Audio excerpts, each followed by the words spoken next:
Hey, Mike Brindhog here, and in this video, if you've thought about getting life insurance or you have life insurance and you're not sure what you have, or you have a bunch of agents calling you, offering you life insurance, and you're like, hey, is this something I need or don't need? Well, guess what?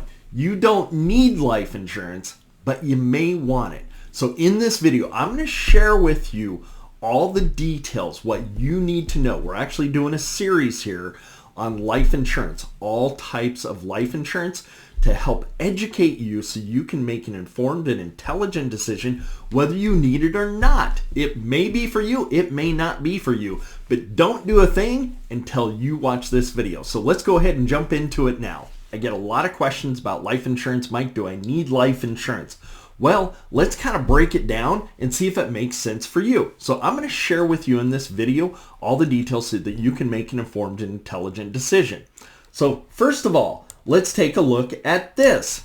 There's more to life insurance today than what you may think. See, today's life insurance is not just for the dead or for people that are dying or have died, right?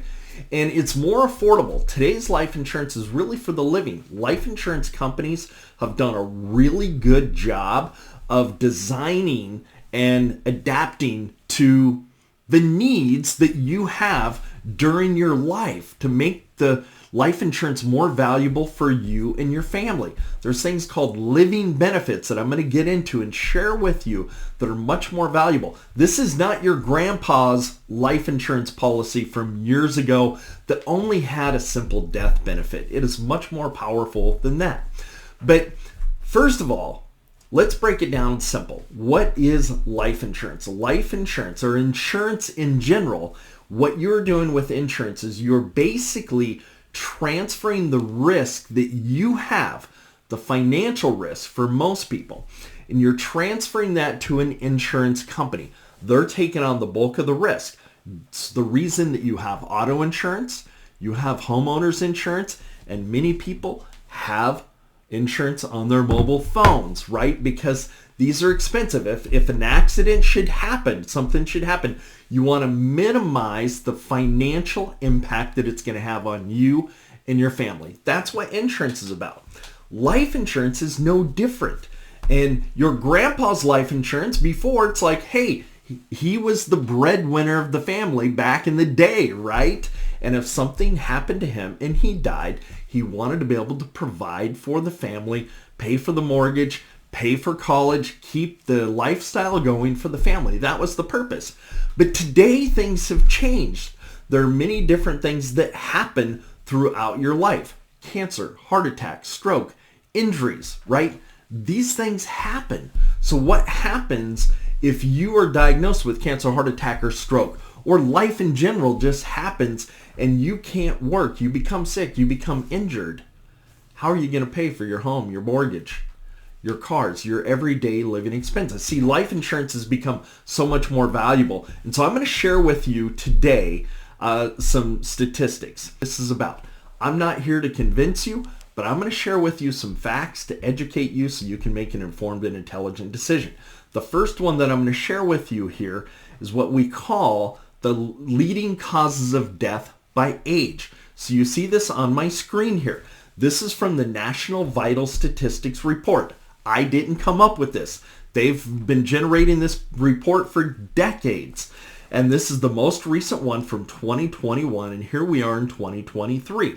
Now let's take a look at male and females. These are the leading causes of death. All right. So for men, heart disease, 24.3%. For women, about 21%. So you can see that we're in the 20 to 25% likelihood that in our lifetime, doesn't matter if we're a man or a woman, that we are going to have heart disease and die of that. All right. 20 to 22% roughly is cancer. And then look at some of the others, Alzheimer's, unintentional injuries. And then there's a whole list of some other little things. The thing is, life is going to happen. You don't have a crystal ball. You don't know when life is going to throw a curveball at you, right? Nobody wishes for any of this to happen. That's why it's called life. It just happens, and it's unfortunate that happens. But it's like this. You can't prevent a natural disaster, right? You can't. So what can you do? Well, you can prepare for a natural disaster by making sure that you shore things up. You have the right insurance. You may board up your windows in preparing for a hurricane, right? There are things that you do to prepare and to shore things up to minimize the impact that that natural disaster will have on you and your family. Life insurance is the same thing. You don't know when life is going to happen, so what can you do? Well, you can prepare ahead of time by making sure that you have the proper coverage, so if life does happen, you are prepared and it will minimize the financial impact that it has on you and your family. That's what life insurance is for. Now, let's jump over here to the right side of my screen. You see where my mouse is hovering right here. I want to talk about ages 25 to 44 and up through 85, right? So you see my screen right here. So when we're looking at ages 25 to 44, and this is for those young folks out there, I get it. Mike, I'm healthy, I'm young, I'm going to live forever. I get it. We were all young once, right? And I can remember those days where, you know what, I thought I was going to be young, healthy, and skinny forever. Life was great. But when you're young, what happens? Unintentional injuries. You can see that 34% of young people within that 25 to 44 are going to die of unintentional injuries. Why is that? Well, they're more active. They're bungee jumping. They're skydiving. They're flying planes, right? They're snow skiing. They're dirt bike riding. There's so many activities out there. They're out there enjoying life. They're adventurous. And things are going to happen, all right? There's zip lining. There's many different things out there. And all that, you know, again, it's unfortunate when it does happen, but it happens. Now, as we age, and you can see 45 to 64 now here, that cancer and heart disease become more prevalent. In fact, cancer is 27.5% when you're in that age range. That means that 27.5% of the people that are dying as a result of cancer. You know, that sucks. Heart disease, nearly 21%. Unintentional injuries have dropped by 9%.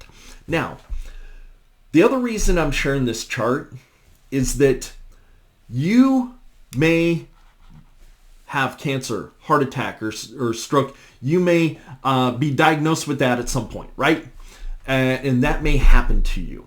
And you may not die, but what happens if you're still alive? This is where life insurance has changed, and there's living benefits. I'm going to share with you on what they are on the next slide. Now let's take a look at age 65 and older. Heart disease, 25%, cancer, 20.6%, stroke, 6.1%, and then 85 and older, you can see heart disease is still prevalent. It's the number one. Cancer's dropped a little bit. Alzheimer's there, stroke. So these are kind of the majors that are out there. Are you prepared for when this happens? All right? Because if not, when you pass away or you're diagnosed with cancer, heart attack, stroke, someone's paying for that, right? And it's going to be you or your family. Wouldn't you rather have a life insurance company pay that and cover it to minimize the financial impact, the financial burden, the stress, the worry that this brings? I mean, already if you go through that, it absolutely sucks, right? Sucks for you, sucks for your family. And then on top of that, to have the financial burden of it, it just adds on that additional layer of financial worry and stress that you absolutely don't need at this time. That's the value that life insurance has. Now, the other reason I share this with you here, because I get the question on a regular basis, I'm going to share this. At what age should I get life insurance? Well, as you can see here, as we age, right, we're more likely to have cancer, heart attack, stroke, Alzheimer's, some of these other things. You're always better to get insurance when you're younger, when you're insurable, and when you don't need it. It's shoring things up. It's preparing for the future. That's what wise and responsible people do, okay? So you're always better, and I'm going to share more of that with you here in a moment. Now, More than just a death benefit. Again, this is not your grandpa's life insurance, right? There's things called living benefits, and it's available on term policies, and it's available on, the permanent life insurance as well. And I'll get into that in another video. But what I want to share with you is these living benefits. Because if your life insurance that you have now does not have living benefits, they're extremely valuable, you may want to consider a life insurance policy with living benefits. What does it cover? So let's say that you have a $500,000 life insurance policy, $500,000, and you are diagnosed with cancer, heart attack, or stroke. Each insurance company will allow you to dip into that death benefit of $500,000 based on if you have a critical illness, which is cancer, heart attack, stroke, organ transplant, or ALS, or blindness. Now, this is going to change from carrier to carrier, okay? And so I'm going to teach you what to look for when shopping for life insurance in the next video. Or chronic illness. If you're unable to perform 2 of the 6 daily activities certified by a doctor. All this has to be certified by a doctor. And what are the daily activities? Bathing, continence, dressing, eating, toileting, and transferring.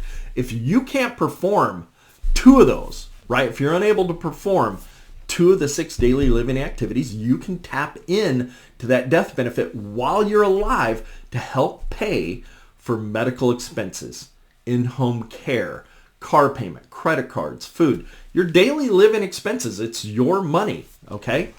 Look at this, Alzheimer's disease, critical injury. What is critical injury? Well, what happens if you're in an accident, now you're in a coma, paralysis, or you have severe burns or traumatic brain injury from an accident, right? This is life. Things happen in life, and these are some of the things that happen. So the best that you can do is kind of shore things up. Are you prepared?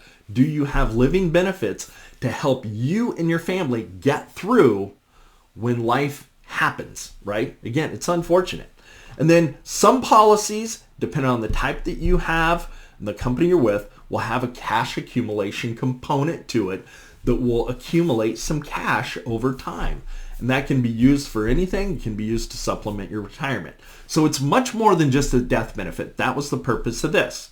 Now, what are the major uses of life insurance? So we're going to wrap it up with this slide here. So make sure that you hit that like and subscribe button so you're notified when we come out with the next video, because we're doing a whole series here on life insurance to really educate you so you can make an informed and intelligent decision and determine if you need life insurance, right? All right, so what are the main reasons? Well, many people will get life insurance just for general family protection. They want to have something that will protect their home, their family, send the kids to college. They don't want a disruption if something should happen to mom or dad, right? They don't want something to happen where it's going to create a financial burden and an additional stress and worry for the family if something should happen. Those coverage range, literally it's based on your net worth, based on your age, based on how much you can afford. But, we've seen policies 100,000 to 10 million, okay? Now, there's final expense life insurance. That is specifically designed, it's a whole life policy. Insurance companies have designed final expense policies for people that are 50 to 80, 85, somewhere in there, okay? And they're a whole life policy, so that's designed to cover you for your whole life, right? Till age 100, 110, right? And those coverages are about $5,000 to $50,000, and those are designed to pay for your funeral, your burial, cremation, leave the kids or your family or your loved ones with a little extra money, right? So that's what final expense is for. All right. Now there's mortgage protection. Maybe you already have life insurance, but you don't have enough, or you don't have something specifically to cover the mortgage. Your mortgage is the single largest investment and asset that you have. Wouldn't you want to protect the equity? Think about it that. You have equity in your home. For many people, that equity becomes their retirement. So wouldn't you want to protect it if something should happen to you, your significant other, to make the house payment or pay the home off? Again, when life happens, it causes a disruption. And for most people, it's a financial disruption. That's what you're buying. That's what you're saving. Is you want to minimize that financial disruption. So mortgage protection insurance, there are many life insurance companies that have designed policies that have certain features that are beneficial for mortgage protection and with living benefits. Living benefits is huge. In today's world, with all the carriers out there, why would you get a simple just term policy or any policy that only had a death benefit? That's your grandpa's policy. You need a policy that has living benefits. Anyways, with mortgage protection, typically 100,000 to 2 million, is what we see. Now, the last one, and there's many uses, but these are kind of the major that we see when working with clients, is business key person insurance. So what is that? Well, this is ideal for business owners that have a business partner. Let's say you're a CPA or doctor's practice or a law firm where you have billable hours. You're a professional.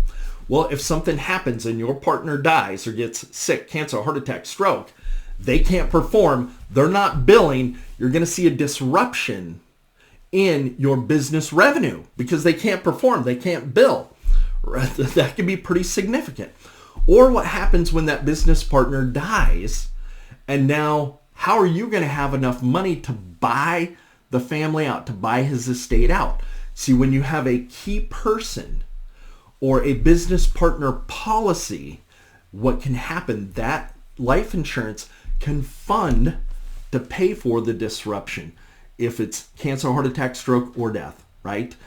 While your partner, your business partner is recovering, or if they pass away, you'll have the money to buy out the rest of the business from the family, right? Or here's another scenario. Let's say you're a small business owner and you have a salesperson that's been with you for a while. They're a top sales producer. They're seasoned. They're expert. They've been with you for years and they're irreplaceable, right? And really hard to find. What happens if that person dies or gets sick, cancer, heart attack, or stroke? You're going to see a major disruption in your business. Wouldn't it be nice if that happened where you could call the life insurance company and they would basically send you a check for that policy amount if that were to happen? That would save your business. To think of the value that life insurance has. We're not talking about your grandpa's life insurance policy. We're talking about something that is shoring things up for when life happens. You're already doing this with your auto insurance, your homeowner's insurance. If you have a fire in your home, or if I'm here in California, if there's an earthquake, hopefully you have coverage that will minimize the damage, the financial impact it has when that happens. We don't know when the next natural disaster is going to happen. We don't know when life is going to happen for you. We don't know. We don't want it to happen, but guess what? Wouldn't it provide you with peace of mind knowing that if something does happen, you got something in place? That's the value in it. So anyways, we're going to wrap it up with that. I want to encourage you to go ahead, hit that like and that subscribe button. That way you're notified, because on the next video, I'm going to share with you more details on the different types of life insurance policies, why you should not get life insurance from your bank or your credit union. All right, I'm going to share with you that as well. And there are many other things that I'm going to share with you that will help you decide if life insurance is something that you need, okay? I trust that you enjoyed this. Make sure to hit that like and subscribe button. That way you're notified. Other than that, have an awesome day and retire happy. Take care.